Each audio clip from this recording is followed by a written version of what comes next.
Hello, everybody, and welcome to The Independent Voice. It's a new talk show from In the Stacks where everyone can be heard. Uh, we examine the news of the day from different points of view, and you can find us online via the Nostr Decentralized Protocol and reach out for your chance to speak and be on an upcoming episode. Today, we have Jane McCarthy with us, the author of The Goddess Guide to Branding. Welcome, Jane. Hi, I'm so happy to be here, Michelle. Yes, we're really excited to hear more about your book and to hear from you as a creator and a woman business owner. Tell us more about what you do for your business. So, I am primarily a brand strategist, and I help brands get to the heart of who they are, the core meaning that they are radiating out to their community in order to really connect with customers. So, I often work with brands who are existing, but they just need to elevate and, add to how they're connecting with people. And so that's what I do in the main. And then I also have a Substack where I'm inspiring women with inspiration for working with purpose and style. And you're based in LA? Yes, I'm in LA, my Excellent. hometown. Excellent. Yeah, it's such a wonderful, thriving city, but you accept clients from all over the world, right? And you've been doing this for quite a long time.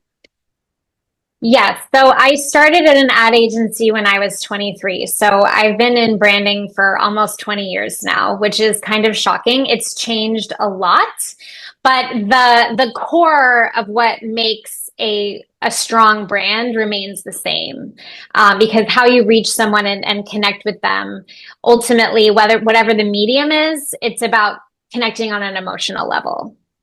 Yes, yes, that's so true.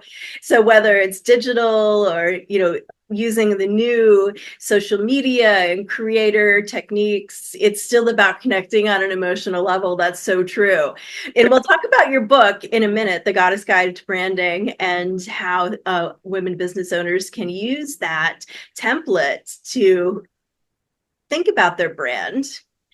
And I wanted to dig in the meantime about issues that women in business owners are facing today. Let's start with balancing work and family life and how we can avoid burnout as entrepreneurs. What are your thoughts about handling work and personal life and family? Yeah, I think that, I don't know, I was just thinking today about how I have got rid of my master to-do list as something that I even look at. And I actually have started to just focus on week by week victories in order to break down what I need to accomplish in my life. I was just becoming very overwhelmed with everything that I wanted to do. And I had this wild list that just, it felt like I could never chip away enough. And so I decided to break down what success looks like week by week. And so that, and I have a physical to-do list that I cross out as I go, so that I feel that on Friday, when I've reached the end of the week, I've had a true success versus feeling like I'm never going to get everywhere I want to go. And so I think it is about shifting what victory means to something that is actually you can accomplish.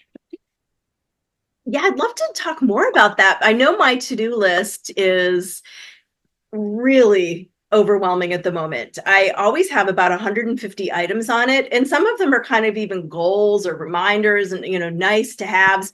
And I always have the core, like I try to do 5 things every day, take 2 action steps. But yeah, tell me more about just feeling good at the end of the week about what you've accomplished. How exactly do you assess that? I'm not sure if I'm getting it. You like, how do you Okay, actually so pick items? I have a master to-do list that's like this quarter in my business and also in my life overall, and I want to do this next year. And you can relate to that because you do a lot of projects as well. And so now I also create an Excel spreadsheet. I have it here. This is my week. And it's this is what's going to happen this week. And as I go, I do a big cross, I cross it out and it's like victory. I crossed something out. I got it done. And so at the end of the week, I look at it and look at all these things I did because look at how much I crossed out and I'm on my way to next week. And inevitably something doesn't get done and it just gets bumped to the following Monday. But I really like having clear goals for the week so that I can at the end say, oh, look at what you did, as opposed to, oh my gosh, there's just so much. I'm drowning. Yeah, it's really important to, appreciate your wins and to celebrate them. Yeah, I totally get that. I use an app called Todoist.com, and every time I get to my 5 items a day, they like put off this little like celebration. It's like it's kind of an animation, I guess. It's like, yeah. I love that. Exactly. Like pops of confetti. Like, yes, you got through a day and did 5 things. I love that. Yes, it's actually really motivating. I feel also that to outsource, especially what you don't like to do, is really important.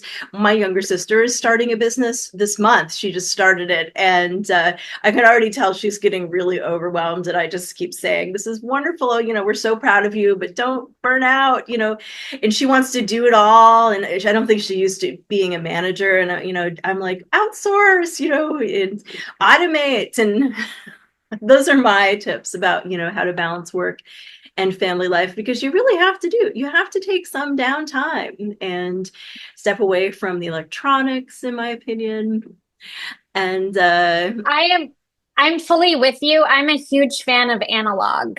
And I really like writing on real pieces of paper. And I go get a coffee and read a real newspaper in the morning. And it's just the pace, just like it just calms me down when I'm using analog tools. I feel that to disengage from social media, especially, is something that I need to do, especially when, everything's just so heightened right now in our world. And I've, made a concerted effort to put down the social media and I've started editing photos in the meantime. And anytime I want to like waste an hour online, I'm like, no, it's just not productive. So I've started editing photos and just doing more sharing with family and friends, of all the photos, because that's another thing in my life that I just have such an information overload of, is like all the photos that I've wanted to look at for the past months.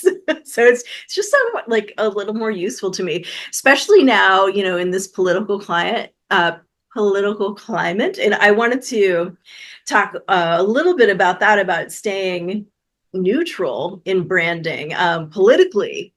Uh, how do you feel about that? I know that we talked a little bit before this, and you said, it's been your point of view for years to remain politically neutral, but why do you feel like that's important for brands? So I think for me, and I have the Goddess Office and a Goddess Office Substack and social I'm starting with, and really we just began in August with the Goddess Office. And what I decided is I want to be able to inspire a woman, whether she is a Democrat or a Republican, an independent or not very political, and that it was very important to me to be able to reach any woman who might be helped or inspired by what I have to offer. And I felt the Goddess Office needs to be the big tent. And that's what I have continued to say is this is the big tent. If you are someone who can be inspired by this work, you are welcome. And that's why I've decided to be politically neutral, because I just want to be here to help those who would be helped by what I have to give. Yes, and I feel it's important to give everybody a chance to, learn and grow and, switch their point of view if they want to. I mean, for me, I switched my political party just this year, and I might switch again in the future. And I feel like it's up to, everybody's own personal choice what they want to do and who they want to be.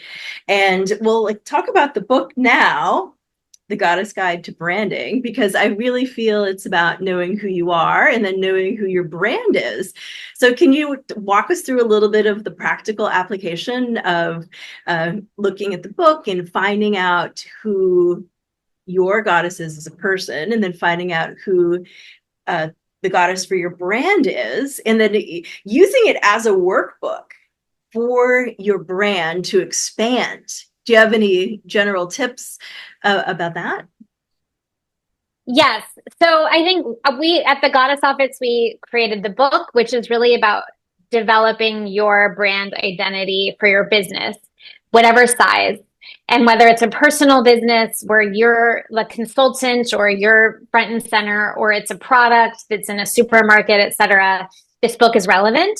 And in the book, we lead you through a series of exercises where we help you identify your core goddess archetype. So the deep feminine character that everyone can relate with, because these archetypes are universal and people just connect with them instantly. It speaks the universal language. So we help you find your goddess, and then we help you get to the heart of what matters most to you. The thing that really drives you forward that people will be able to connect with. And also that you'll be able to attract like-minded talent to help you in your business. And then we focus on the impact that you can make, how to inspire people and elevate them in their lives. How are you going to do that? And then a little bit about the style, like how are you going to communicate the essential meaning of your brand? So that's the book. And then the Goddess Office quiz is much more about the goddess in you and who is the archetype who's inspiring you in your work and in your purpose. And that's online. I think we could hopefully link to it. And it's really a fun thing to do because I'm a big fan of self-discovery in order to clarify why I'm doing what I'm doing. I always think it's good to continue to question and clarify in order to be as effective as possible in our lives. Absolutely. And where can our viewers find you if they want to learn more about the book? I think the book is available everywhere books are sold, and it's an ebook Yes. as well as hardcover. Yes. So you can find me at goddessoffice.com. And then I'm also on Substack, Goddess Office. Excellent. And we're also reading the book for our December My Librarian Book Club pick. If you want to dig in, especially if you're a female business owner, and work on our business, work on our businesses all together. We'll be doing that in December, which is going to be really exciting, almost like female mastermind of sorts. So join us. We'll be posting the links to that. And just thank you again, Jane, for coming on. This is, my new experimental talk show, Independent Voice. And everybody be independent of thought. That's all we ask you to do. Encourage you to do.